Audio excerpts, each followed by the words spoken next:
Sejam bem-vindos a mais uma aula de xadrez. Vamos dar início agora. E teve gente que me falou, professor, mas realmente quando a gente chega para jogar espanhol, às vezes a pessoa joga alguma coisa que não tem nada a ver. Então, hoje a gente vai dar algumas dicas sobre variantes que tem alguma coisa a ver. Claro que tem alguma ideia ali de teoria por trás, mas também algumas dicas para caso a pessoa te surpreenda de alguma maneira, como você jogar de uma maneira sólida ali, mais tranquilo e ficar numa posição confortável quando você está atacando usando a espanhola. Então, relembrando, a espanhola começa com E4, E5, cavalo F3, cavalo C6, bispo B5 ao invés de bispo C4. Bispo C4 é abertura italiana, bispo B5, abertura espanhola. E aí tem umas jogadinhas, né, que são possíveis agora na espanhola, que fogem um pouco do que a gente viu com A6, né? Então, por exemplo, uma jogada possível que pode acontecer aqui é ele jogar cavalo de G E7, né? Se ele joga cavalo de G E7, a ideia é a seguinte: se eu rocar, ele pode jogar G6 para desenvolver o bispo dele pelo fianqueto. Eu jogo C3, ele joga bispo G7 e eu jogo D3 ali com a ideia de D4 também. As duas jogadas são interessantes. D3 é mais confortável para o que a gente está vendo aqui, uma jogada mais sólida, um pouco mais tranquila. Se ele faz o roque, eu continuo do mesmo jeito, com as mesmas ideias: cavalo de B, D2, torre centralizada em E1, depois cavalo em F1 e cavalo em G3, seguido de D4. Continuo com as mesmas ideias que eu já estava discutindo antes. Então é aquilo, ele te surpreendeu, mas você jogou da maneira que a gente já está acostumado a jogar. Se bispo toma aqui, o cavalo toma e o peão dele fica protegido ali ainda, então a ideia dele é que realmente eu não tenho acesso nenhum àquele peão de E5. Tranquilo. Outra jogada que ele pode fazer, G6, pensando justamente em fianquetar o bispo, né? Ele pode jogar também A6, que a gente já discutiu bastante, seguido de bispo A4, berlinesa, cavalo F6, roque, B5, bispo B3 e bispo B7, aqui tentando, né, atacar por esse lado, e eu vou continuar também do mesmo jeito. Vou jogar C3, vou jogar D3, aqui tá muito tranquilo, eu vou permanecer com as mesmas ideias que a gente já vinha discutindo antes. Se ele joga D6, a variante Steinitz, né, a gente vai falar sobre essa variante bastante, é uma jogada interessante. É melhor ela ser seguida primeiro com A6 e depois jogar D6, mas imagina que ele joga aqui direto, D6, né? Se ele joga D6 direto, eu tenho algumas coisas a fazer. Primeiro, D3 é o que eu sempre tenho que jogar contra as variantes não principais, porque vai me manter as mesmas ideias e não vai me incomodar de modo nenhum. Por exemplo, ele joga cavalo F6, roque, bispo G4 aqui, não me incomoda, não quero mexer esse cavalo agora, não tem problema. Jogo C3 tranquilo, bispo E7, torre E1, ele pode rocar, H3, bispo H5, cavalo de BD2, cavalo D7, cavalo F1, tá vendo que ele tá seguindo o mesmo caminho de sempre.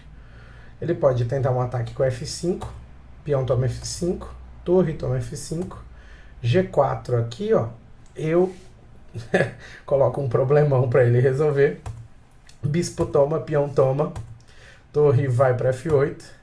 E aí eu tenho algumas opções aqui para fazer. Primeiro, cavalo G3 é simples e a nossa posição está bem mais interessante para atacar do lado desse rei. Não estou preocupado com o meu rei nessa posição aqui, porque eu vou atacar desse lado mesmo, então tanto faz.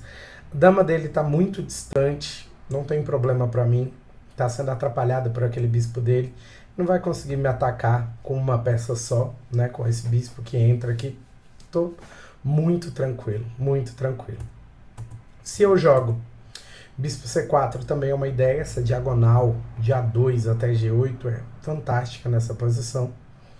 Cheque, rei H8, vou jogar cavalo G3 do mesmo jeito. Ele pode jogar, por exemplo, algo passivo, A6, eu jogo rei G2. Ele pode jogar torre B8, um lance passivo aqui também, só para eu mostrar. Torre H1. Torre H1 aí é ótimo, porque agora a gente já inverteu o jogo, né? Quem é que tá atacando quem? Agora são as brancas que estão no ataque, né? Com uma possibilidade bem interessante por conta daquele bispo, por causa do meu outro bispo, a torre aqui.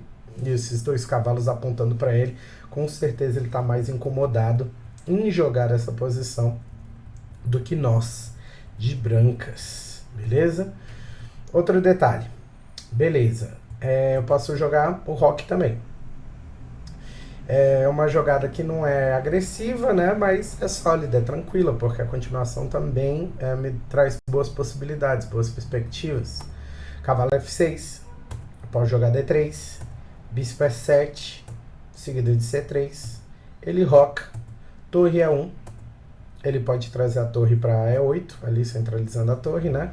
Cavalo de B, D2, bispo F8, ele recoloca o bispo, cavalo F1, e depois de bispo D7, eu jogo cavalo G3 do mesmo jeito. Vocês perceberam que não mudou nada, né?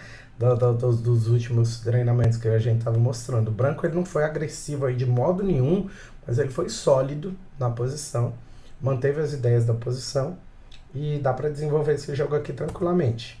G6, agora eu posso jogar H3, bispo G7, recuo meu bispo para A4, A6, D4, lutando pelo centro, dama E7 e desenvolvo o bispo para E3, uma posição sólida, uma posição confortável aí para as brancas, muito tranquilo. Beleza? Outra possibilidade, vamos lá. Se eu seguir por aqui, estava mostrando as variações com D6, eu posso também pensar nas variações com C5. Se ele joga C5 direto, eu posso rocar, cavalo F6. E agora eu tenho umas opções interessantes aqui para discutir. Se eu tomo em E5, o que vocês acham? Isso daí é uma capivarada ou não? Pausa aí, pensa nesse golpe aí. Esse golpe aí é um golpe interessante. Vamos analisá-lo. Se cavalo toma E5. Pausou, pensou, volta. Cavalo toma E5 e eu jogo D4. Fazendo um ataque duplo aqui. Esse é um golpe que é muito conhecido, então é importante vocês conhecerem nessa posição aqui. Nessa posição da italiana, que é uma posição comum, que é uma posição tranquila de acontecer, eu tenho essa jogada aqui, cavalo toma E5. Quando ele toma, eu tenho um ataque duplo recuperando. Detalhe, nessa posição dá para fazer algumas coisas interessantes. Se ele joga D6, uma possibilidade, né, se eu estou com pressa, já é capturar, né? Direto. E ele toma aqui, ainda achando que está dominando o centro, mas eu ainda tenho um F4 interessantíssimo ali para trazer mais problema para preta. Mas tem outra jogada interessante aqui para fazer, que é F4 direto. Os dois aqui atacando o cavalo, os dois peões. Tanto o peão de D4 como o peão de F4. E quando ele sai com o cavalo para G6, eu vou e jogo E5. Você já vê que tá uma avalanche caindo, né, em cima das pretas. Aí tem muito problema para as pretas resolverem. Bispo E7 e eu vou lá e jogo F5. E a posição das brancas aqui está maravilhosa, está bem interessante. As pretas aqui não estão numa posição nada confortável para jogarem, né? Graças a esse ataquezinho aqui de cavalo toma E5, que é uma jogada que a gente precisa saber. Se eu jogo D3, posso jogar também, porque é uma posição confortável, né? Tranquilo, né? Vai ser seguido de C3 ali tranquilo, meu rei tá numa posição interessante, tá tudo bem, beleza? Sem mais problemas. E para continuar, a gente tem a jogada também de F5. F5 é uma jogada bastante utilizada para surpreender, né? O Carlsen usou um tempo desses também. Porque F5, no jogo do Carlsen, a pessoa respondeu com D4.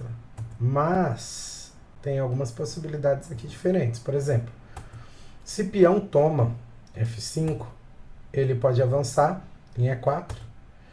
peão toma C6, peão toma C6 e cavalo F5.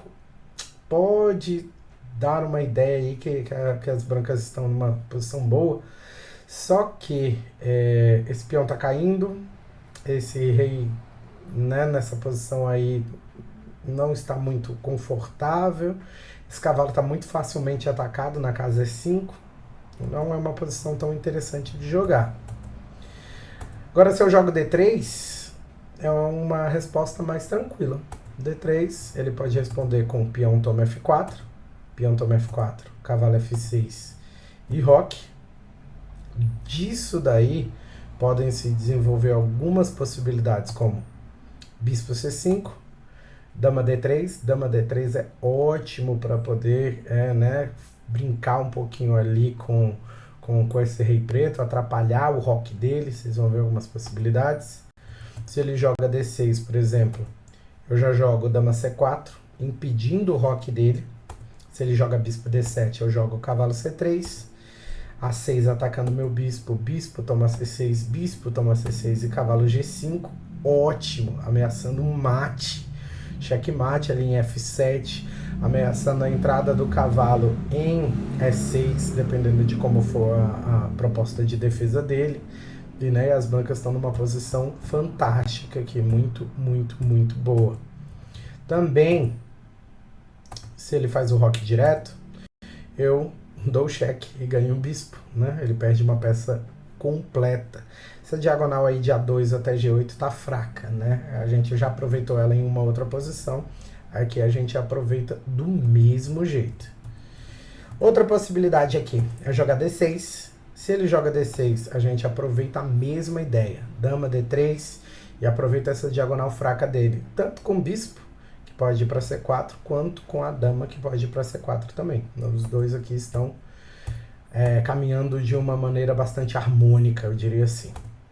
Cavalo pode tomar E4, se cavalo toma E4, torre centraliza E1, cavalo D6, cavalo toma E5, cavalo toma E5, torre toma E5, cheque, bispo E7, e agora começa a ficar muito difícil a vida das pretas. Bispo G5, ele pode jogar cavalo F5 aqui, mas ele está mais perto de desistir do que qualquer outra coisa. Cavalo toma F5, bispo toma G5, e eu posso dar um cheque com dama E2, bispo defende com E7, e eu jogo cavalo C3 aqui, ó, tranquilo, tudo desenvolvido. O rei no centro das pretas, numa posição horrível, e as brancas podem aproveitar desse ataque de uma maneira assim, né, primorosa, esplendorosa, diria eu. E aí, se o jogo, por exemplo, não tiver, né, o peão toma E4, a gente pode fazer uma coisinha diferente, que, por exemplo, ele joga cavalo F6, e aí eu tomo o peão de F5, agora sem mais problemas, sem mais dificuldades, né? Cheguei numa posição interessante aqui, bastante interessante. Então, galera, essas foram as dicas para quando a pessoa tenta criar alguma coisa ali, ou na verdade tenta te surpreender, né? Quando você vai jogar a abertura espanhola, você já está preparado para combater essas linhas aí, desde que você, né, dá aquela sentadinha, coloca essas linhas no tabuleiro mesmo, ou então treina mesmo pelo celular, que aí você vai ver que costuma funcionar.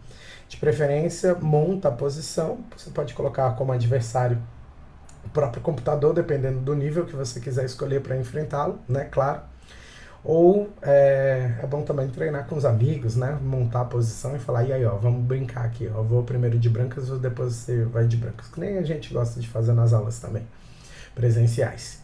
Então, agradeço mais uma vez a atenção de todos, nos vemos na nossa próxima aula de xadrez. Tchau, tchau!